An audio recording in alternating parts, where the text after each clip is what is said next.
Hello my friends and welcome back to my channel. Welcome to my channel if this is your first time here. My name is Megan and I am just a modern day witch and pagan trying to survive in this modern world. In today's video, I just wanted to sit down and have a little chat about something that has been on my mind and bothering me for a little bit, and that is the fact that AI scares the shit out of me. This has been on my mind for a while, and then I saw Joanna DeVoe talking about AI, and you know, I felt like I needed to talk about it too, because it's something that has really been giving me a lot of anxiety, and I need to let it out. So what really brought this up for me was I learned that Meta is or will be using public posts and photos to train their generative AI. And that doesn't sit well with me at all. So I'll leave links in the description and in the show notes for where you can learn more about this particular thing. But like, I shouldn't be surprised, honestly, that Meta and Facebook and Instagram are using our posts and our pictures and everything that we put out there with their services to train their generative AI. Because we are not the customer when it comes to Meta, we are the product. The customer is their advertisers and the people that are paying money to be on their platforms. That's the word I was looking for. And what really bothers me about this is that other countries have better privacy laws than the United States does. For example, there's the GDPR, which stands for General Data Protection Regulation, and it is it's the privacy laws for the European Union that basically says, hey, our citizens deserve their privacy, and if they want to opt out of something to keep a service or company or whatever from collecting their data, they have the right to do so, and the company has to honor that. So when Meta tries to use someone's information and posts and pictures that live in the European Union, that person can say, nope, this goes against GDPR, I opt out, I do not consent, and Meta legally has to honor their opt-out. As it stands right now, I cannot find a link for the opt-out form for the United States. There is nothing in the US privacy policy for Meta that gives me the opt-out or the right to object form that some people in the European Union have seen. So this is a big privacy concern for me as a woman, as a mother, and just as someone who feels like we should have rights to privacy and rights to our information when we put it online. I mean, yes, when we put something online, we should assume that it is public, meaning other people can see it, other people can save it, whatever. But it should not be common practice for our public posts and pictures, especially pictures of children, to be used to train generative AI, to be used to train AI in general.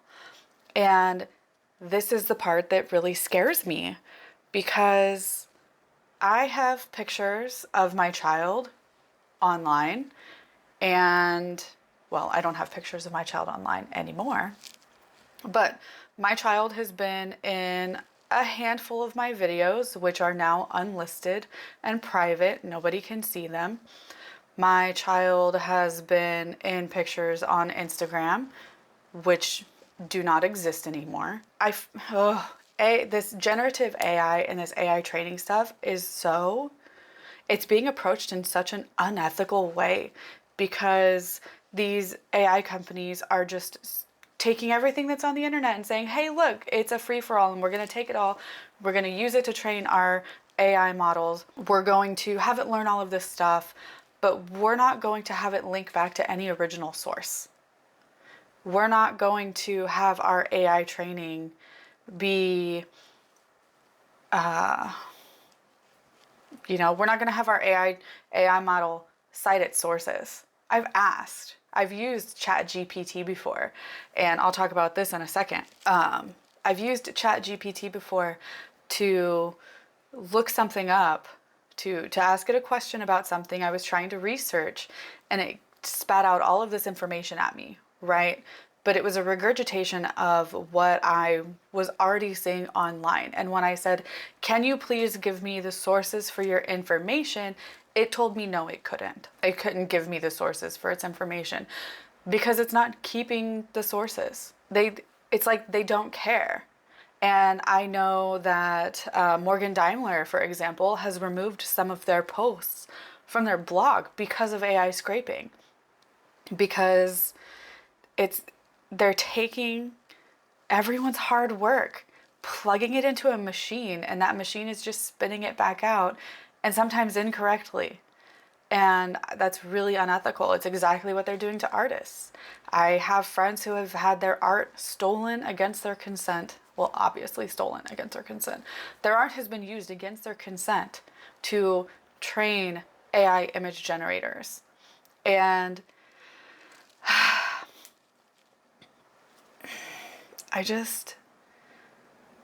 the ethics of our current AI situation is scary. And that has led me to no longer using Meta services. As of today, when I'm recording this, May 29th, 2024, I have removed all of my pictures from both my personal Facebook page and my Round the Cauldron Facebook page. I am in the process of removing all of my posts, but Facebook doesn't make it easy. You can only delete 50 at a time. And I've been on Facebook personally since 2009. So it's gonna take me a while. I don't want to delete my entire Facebook profile because there are people that I talk to who I only talk to through Facebook Messenger. There are groups that I'm in that are a necessity for me as a homeschooling mom in a brand new state. And so I can't, as it stands right now, I can't justify completely deleting my profile. I also don't want to completely delete my Round the Cauldron page, both on Facebook and Instagram, because of scammers.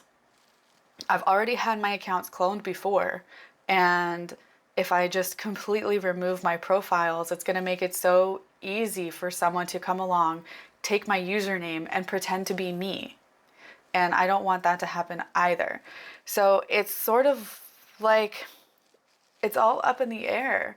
And we definitely need better laws about AI and generative content and how these AI models can obtain their information, how they can use their information, and the ethics around taking someone's information but not keeping the source link for the information or the book title or whatever it is that they've taken, and just spitting back out information that may or may not even be correct.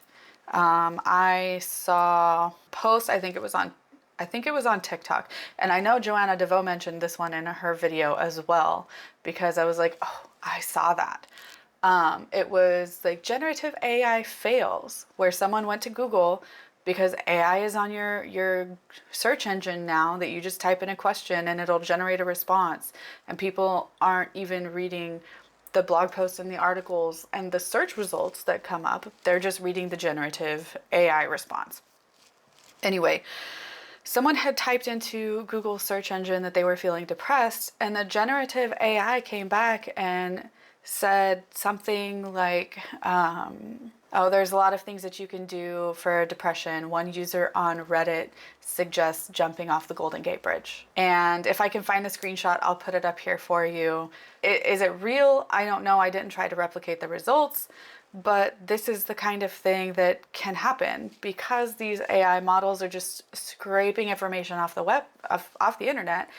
If someone is being a massive troll and putting this kind of information on someone's Reddit questions of what can I do for my depression, and they're like, oh, just kill yourself, the AI is not going to be able to tell the difference between a good, accurate response and someone being a troll, because the AI is a machine and it's just spitting back out information that it's gathered and collected.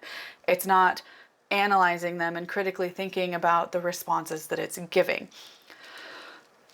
So I don't know where AI is going in the future. I think artificial intelligence and algorithms have so much potential for good, but right now they are not being used to that full potential. Like, I can see an AI being used in healthcare, for example, where a diagnostician is maybe struggling to come up with a diagnosis for a patient that has all of these different symptoms, right? If the information from the DSM-5 and from the coding books and from anatomy and physiology, if all of that information is given to this AI who can quickly connect the dots between symptoms and say, okay, this person might have this, and this, the doctor can then rule out the ones that don't make sense based on other factors. They can run tests for the ones that do make sense, and we could potentially save more people. We could potentially have a better way to diagnose people, and especially with how difficult it is to diagnose something such as Sjogren's and ALS and Huntington's, and we could catch Alzheimer's early, and we could have accurate statistics on the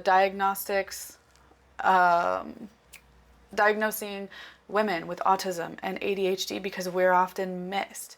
Like, I can see AI being used for so many good things, but not generative AI as it's being used right now, as it's being used to pump out a ridiculous amount of content.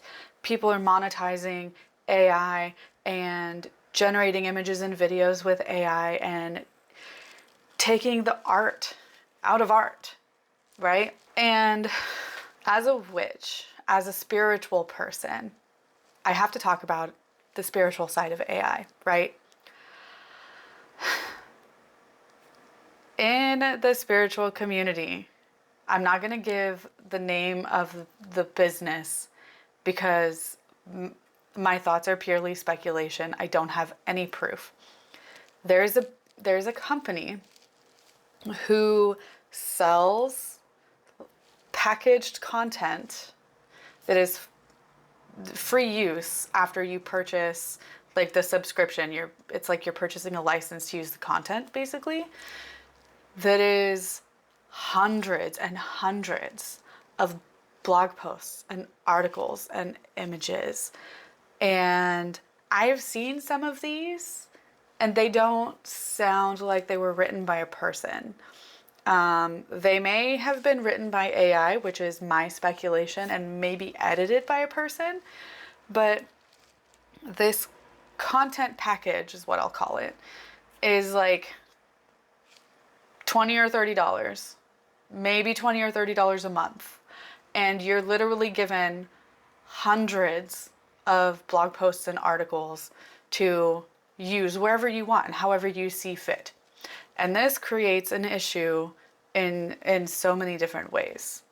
Because one, it gives grifters an easy way to generate a bunch of content and seem like they know what they're talking about. Two, if 500 people buy this content package and 500 people are using this content on their blogs and websites, you're going to have 500 articles that are exactly the same, with the same information, the same writing style, and you're just, as a seeker, as someone who is looking to learn about witchcraft and spirituality, you're going to see all of this stuff and it's all going to be the same.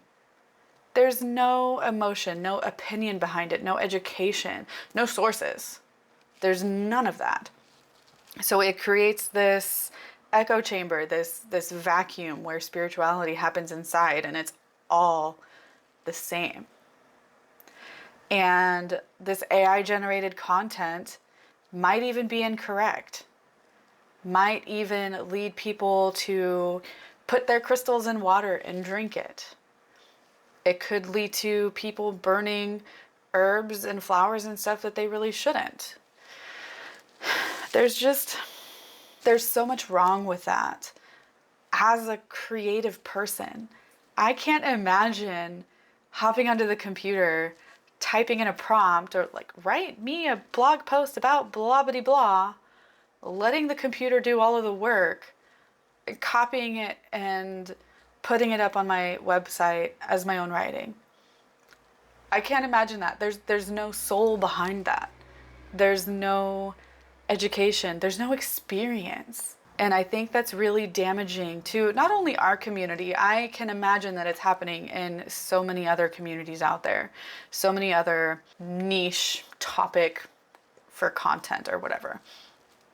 We can't be the only ones. And then that leads me into AI art. There is AI art everywhere. And I'm not gonna lie, I have used AI art in the past, but I'll talk about how I use AI in a minute. There is AI art everywhere. The issue with AI art is that you can plug in a prompt and generate an image, again, with no soul. And people are taking these images, posting them online, not saying that they're AI generated.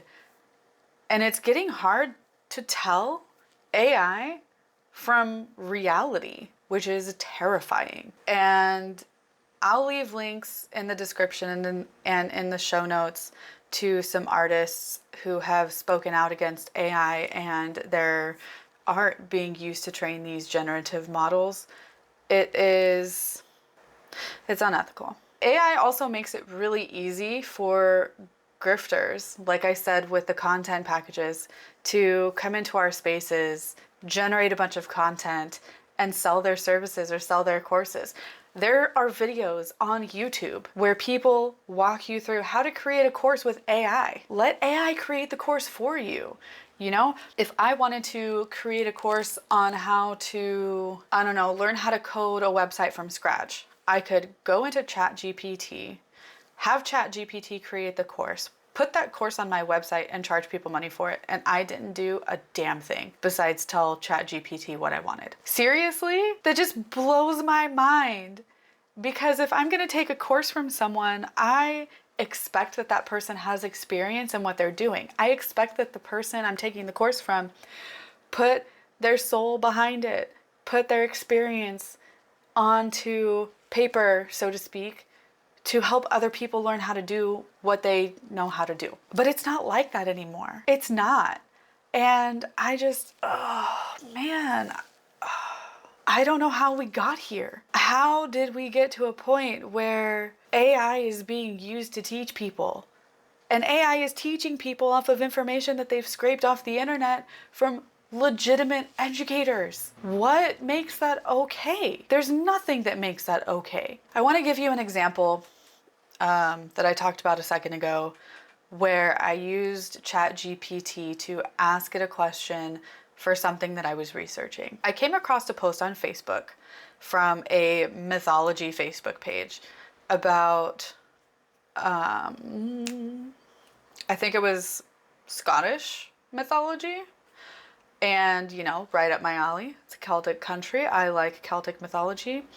And it was about something called the Grey Mare of Ballachulish, or Ballachulish. I'm not sure how to pronounce that correctly. I'm pretty sure the image was AI generated. If I can find it, I'll put it up here in the video. But it was about this gray horse that wanders the countryside, and depending on who you asked, the gray mare was either spiteful toward those who partook in animal cruelty, or seeing the gray mare of Ballachulish is a bad omen. Like, it really depended, right? So I popped my question into ChatGPT and I said, what is the story of the gray mare of Ballachulish? And this is what it gave me. It says the Grey Mare of Ballachulish is a traditional Scottish folktale that has been passed down through generations. It tells the story of a mysterious grey mare that appears in the village of Ballachulish, located in the Scottish Highlands. According to the legend, the grey mare is said to be a shape-shifting creature with supernatural abilities.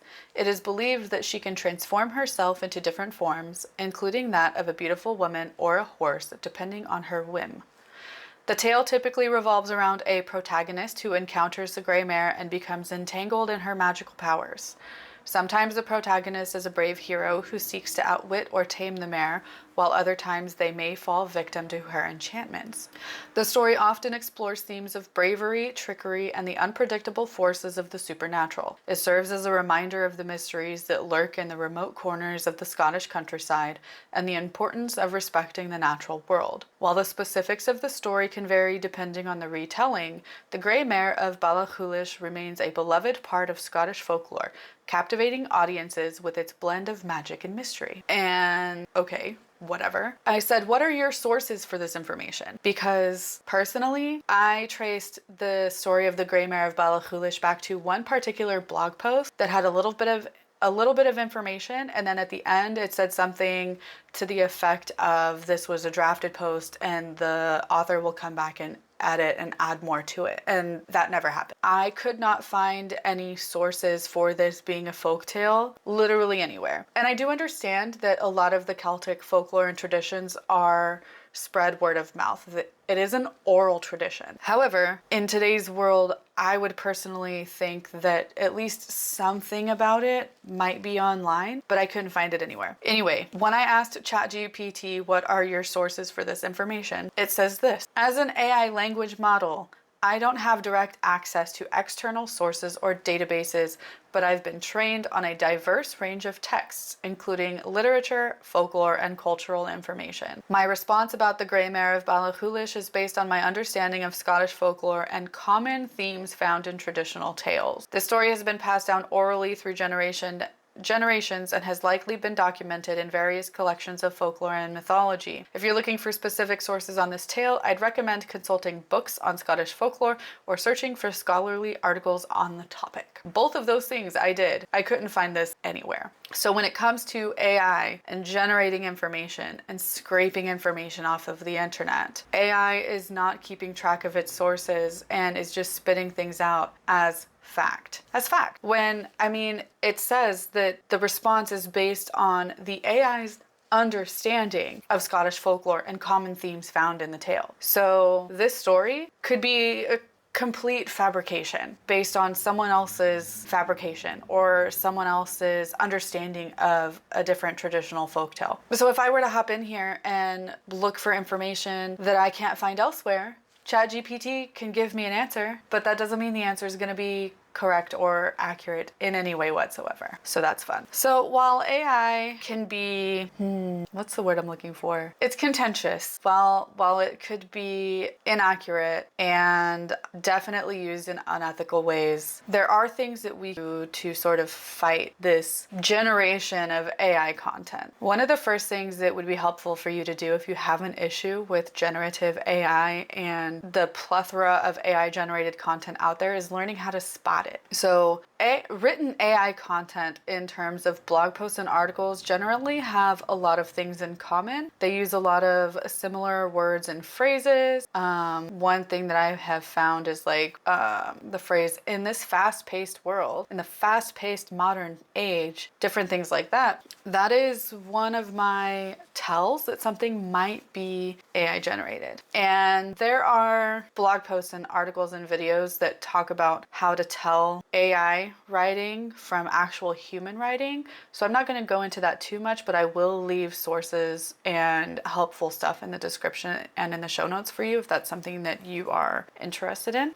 When it comes to images, that can be harder to tell apart, especially if you're looking at like realistic images. So when you're looking at AI generated images of people, a couple of the ways that you can tell the images AI generated is look at the eyes and the face in general. AI really struggles with putting faces together.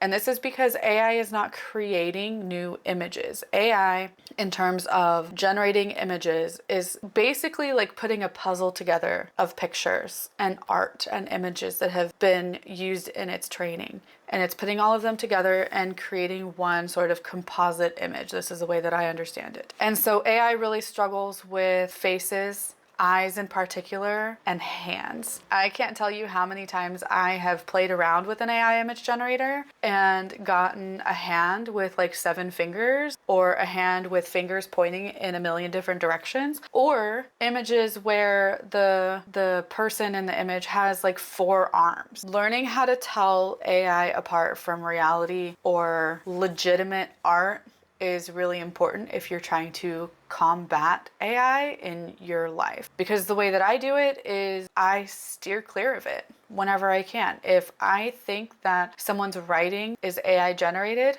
I don't read it, and I will not buy their books. I'm looking at you, Marie Silva, and your hundreds of books published every year. That's impossible. When it comes to books and blog posts and articles and stuff like that in the witchcraft space, generally a good tell if someone is AI or using a pen name, if it's like multiple different authors using the same name, is they don't have a social media presence anywhere. And I say this as someone who is no longer using Facebook and Instagram. Social media presence anywhere. No blog posts, no YouTube, no TikTok, no Facebook, no Instagram, no nothing. Usually an author is going to have a website, even if it's just a landing page that says, hi, my name is blah blah blah, and here are the books that I write, and usually it has a picture of the author. Some authors do keep their identities private for safety reasons or privacy concerns or whatever, but usually they'll have some sort of presence. They'll do interviews and podcasts and stuff like that. If there's no online presence for them whatsoever, except for their Amazon author page, that's a red flag. If you're going to use generative AI, use it responsibly. AI is a tool, and it should be used as a tool, not as the be-all end-all. It is not the final product. It can be used as a tool to get to the final product, but it is not the final product itself. So there are a few ways that I have used generative AI personally. And one of the first ways is I will use generative AI for images to help me visualize something, to help me get an image out of my head so that I can physically see it. But the difference is or the way that I see it, and not everybody will agree with this, and that's okay. These images aren't only for me to see, right? They are just for me to work through something in my mind. I am not an artist. I cannot draw to save my life. And the images that I create are solely visualization tools, right? I would never use generated AI art for monetary gain. I will never use generated AI art for blog posts or blog headers or images in my website at all, because that's not fair to the people who put their heart and soul into their art. The AI generated images that I use are just for my own brain. And I think that's the difference for me personally, is that it's a tool. The AI generated art is a tool for me to use for visualization usually. Or if I think I used it one time to put the description of Cuchulain's like rage warp from the Tan so that I could see what maybe the AI thought that it would look like. And that was intense, but AI generated. So nobody else is ever going to see it. It was just for my brain. I have also used things like ChatGPT to come up with blog post outlines. If I have an idea, but I can't fully flesh it out, maybe I will put it into ChatGPT and say like, I have this idea and these points. What did I miss? Right? Or what is a popular like subject in this topic that I maybe didn't think about? Or even a blog post outline or bullet points that I can then go in and tweak myself. Like, no, this doesn't work, this doesn't work, this doesn't work, write it myself. And again, I'm using it as a tool, not to do all the work for me, if that makes sense. And I know some people might also have an issue with that, but I have a very spacey brain and I have ADHD And I have issues with getting stuck in a thought process, if that makes sense. So I will use it as a tool. I have this idea, but I can't get there.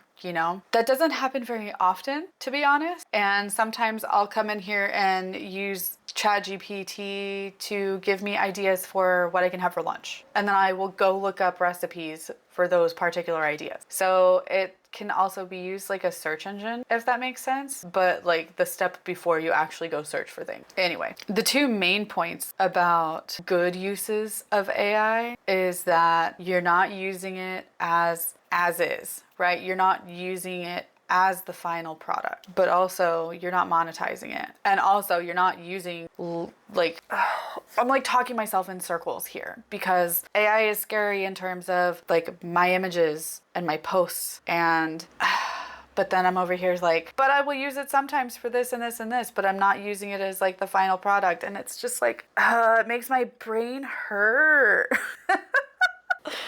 Oh man.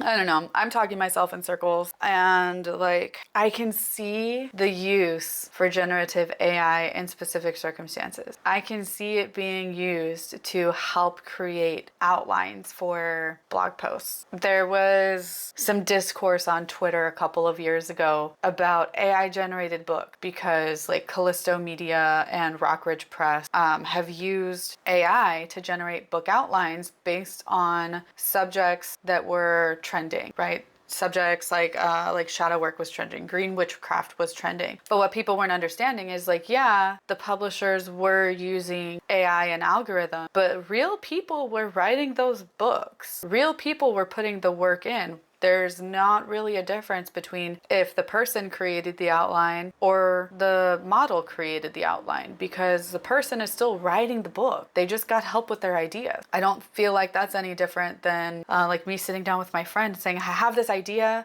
but like, can you help me with the outline? And my friend making the outline and me writing the book. The issue for me comes in when it's being used completely, I guess, if that makes sense. I don't know.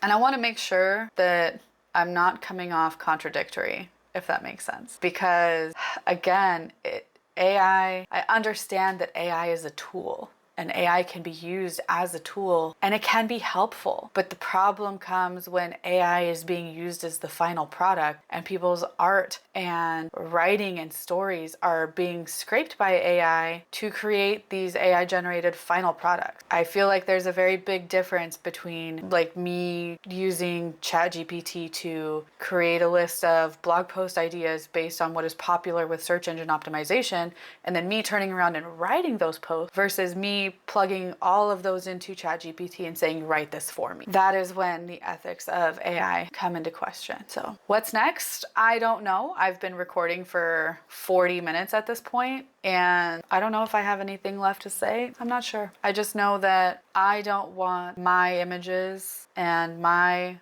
posts to be used to train AI to create final products without my permission.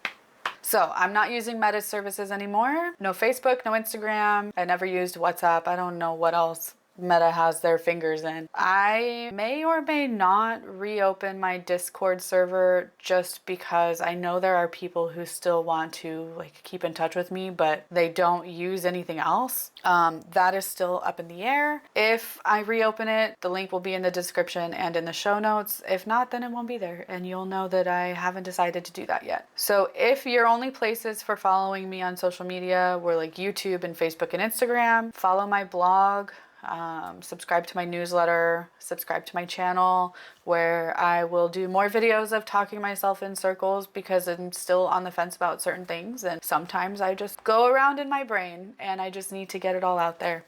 Because I think AI is still complicated. I think it still needs to be fleshed out, and we need better laws around how AI is trained. I think that we need to be able to opt in and opt out of having our content used to train AI. I think people need to not rely on AI as much as some people do, but I do think that it can be used as a good tool when used properly. So yeah, I think my issue with my posts, for example, like my blog posts being used to train AI, is then I am not being given credit for my work. And AI is taking everything that I've written, learning from it, and spitting it back out with no citations and no sources. Like, this is where I learned this from, or this is where I heard this from. Whereas if I were to go and Google a topic that I want to write about, I can then take the things that I have learned and say, I learned this from here and here and here and here.